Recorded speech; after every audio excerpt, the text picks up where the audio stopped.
फलाधरोष्ठात् पूर्णेन्दु सुंदर मुखादरविन्दनेत्रात् कृष्णात् परं किमपि तत्त्वमहं न जाने। नमः कमलनाभाय नमः कमलमालिने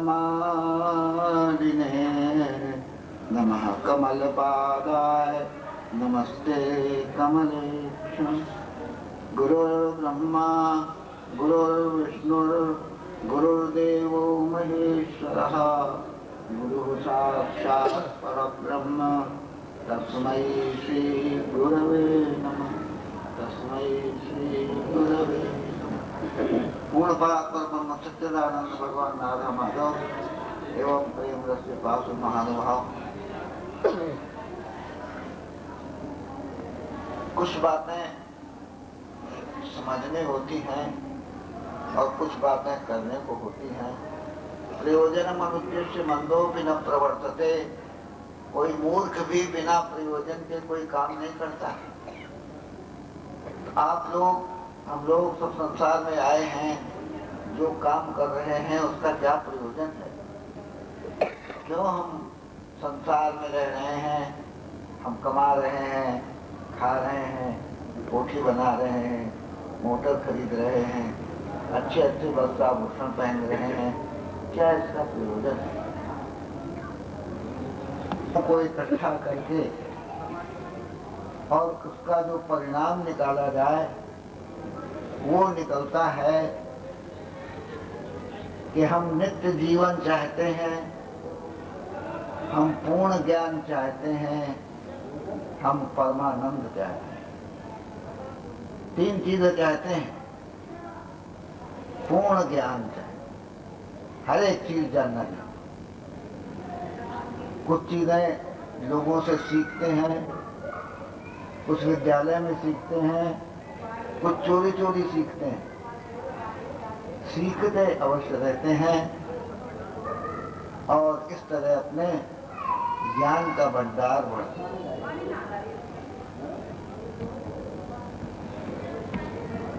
काहे के लिए? हम सदा जीवित रहें, नित्य जीवन सदा जीवित रहें, हम सब बातों को जान लें और हमको सुख मिल जाए। क्यों तीन बातें चाहते हैं? तीन के अलावा चौथी बात नहीं चाह सकते। क्यों तीन बातें चाहते हैं? इसलिए चाहते हैं कि हम सच्चिदानंद ब्रह्म के अंश हैं। हम जिस ब्रह्म के अंश हैं वो सत्य है, वो चित्त है, वो आनंद है। सत्य माने नित्य जीवन वाला है, चित्त माने पूर्ण ज्ञानवान है, आनंद माने आनंदमय।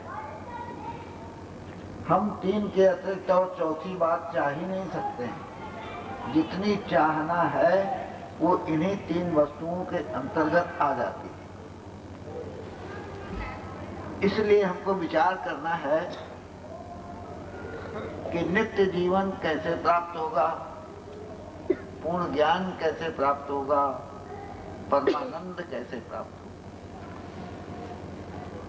आप सब संसार के लोग निश्चय कर चुके हैं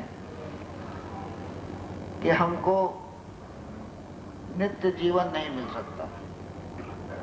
हम मरण धर्मा, हम मरेंगे। दूसरी बात, हम पूर्ण ज्ञान नहीं प्राप्त कर सकते। और तीसरी बात, हम परमानंद प्राप्त कर सकते। ऐसा मन में विश्वास है, सदा के लिए आनंदमय हो सकते हैं। लेकिन वो भी असंभव है।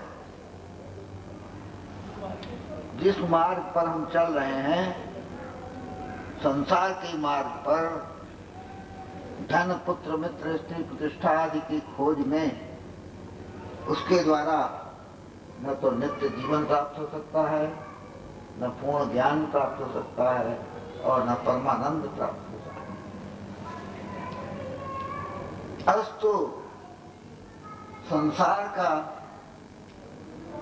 स्वरूप समझना, भगवान का स्वरूप समझना और अपना स्वरूप समझना, ये तीनों बातें परम आवश्यक हैं। आप लोगों ने इन बातों पर कुछ कुछ विचार किया होगा, इस विषय में संत महात्माओं के प्रवचन सुने होंगे, इसलिए आप थोड़ा सा समय निकाल करके तीर्थ यात्रा में आते हैं, सत्संग में जाते हैं और वहाँ आपको इन विषयों का ज्ञान प्राप्त होता है। नित्य जीवन के बारे में हम आपको बता दें,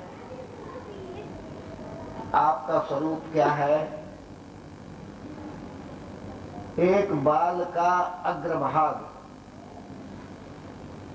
एक बाल का सबसे अंतिम छोर वाला भाग, उसके 100 टुकड़े किए जाएं अगर,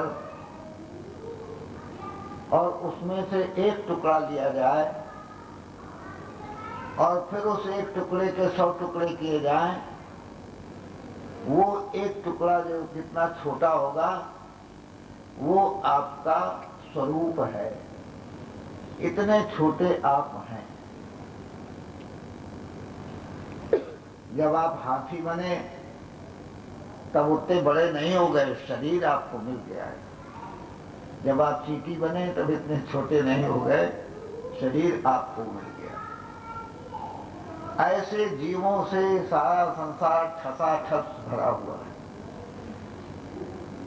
यहाँ पर हर एक कमरे में, इस मैदान में, सारे संसार में जीव भरे पड़े हैं। जरा रत्ती भर भी जगह जीव के बगैर नहीं है। ऐसा हमारा स्वरूप है। वैज्ञानिकों ने एक बार प्रयत्न किया कि देखें जब प्राण निकलते हैं तो जीवात्मा जाती है तो कहाँ से जाती, कैसा उसका स्वरूप।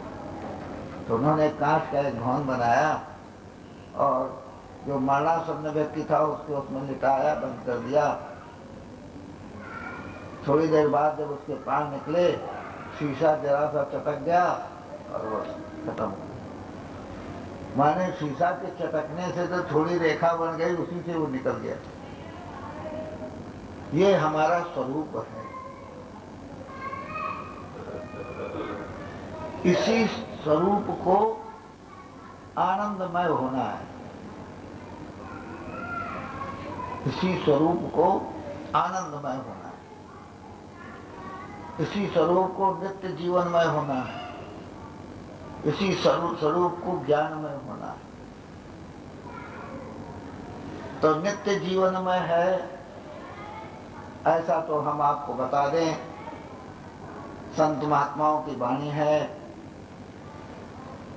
कि जीवात्मा अजर है, अमर है।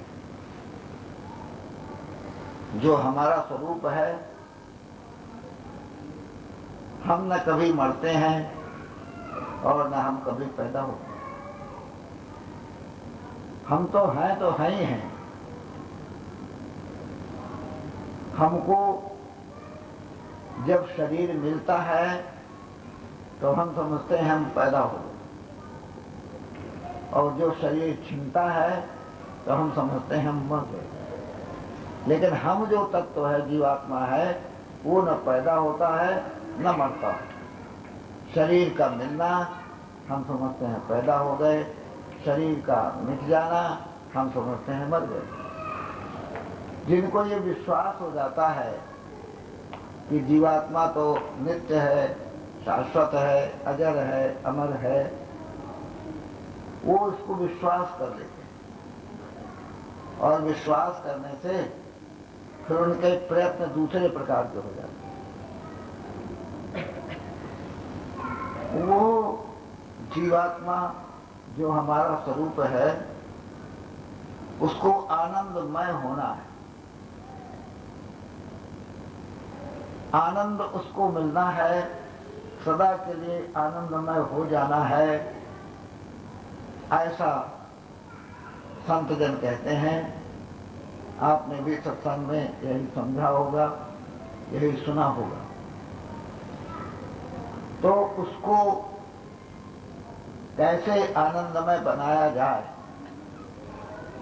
अभी आनंदमय नहीं है। अनादिकाल से भगवान से अलग हुआ जीव संसार में भटकता फिर रहा है आनंद की खोज में, लेकिन उसको कहीं आनंद नहीं मिलता, उसको कहीं पूर्ण ज्ञान नहीं मिलता। इसलिए वो निरंतर व्याकुल रहता है, भटकता रहता है। जिनको संतों का संग मिल जाता है उनको जीव का स्वरूप प्राप्त हो जाता है, समझ में आ जाता है। उसको कैसे आनंदमय बनाया जाए वो समझ में आ जाता है। हम लोग संसार में आते हैं, संसार में पैदा हुए, माता पिता के द्वारा बड़े हुए, पढ़े लिखे, नौकरी की, पैसा पैदा करने का कोई रोजगार किया, अपने रहने के लिए भवन बनाए, बगीचे लगाए, अपने सुख के साधन जुटाए, लेकिन वो सुख के साधन हमको सुख नहीं दे पाते। क्यों? क्योंकि हमको वो सुख चाहिए जो एक बार मिल जाए और फिर जाए नहीं, यानी परमानंद उसको कहते हैं। सदा के लिए आनंद में हो जाए और वो आनंद घटे नहीं, बढ़ता रहे। क्योंकि कोई चीज या तो बढ़ेगी या घटेगी, स्थिर नहीं रहेगी। तो हम चाहते हैं संतों के द्वारा समझकर कि हमको आनंद की प्राप्ति हो जाए, सदा के लिए हम आनंदमय हो जाएं और वो आनंद सदा बढ़ता रहे।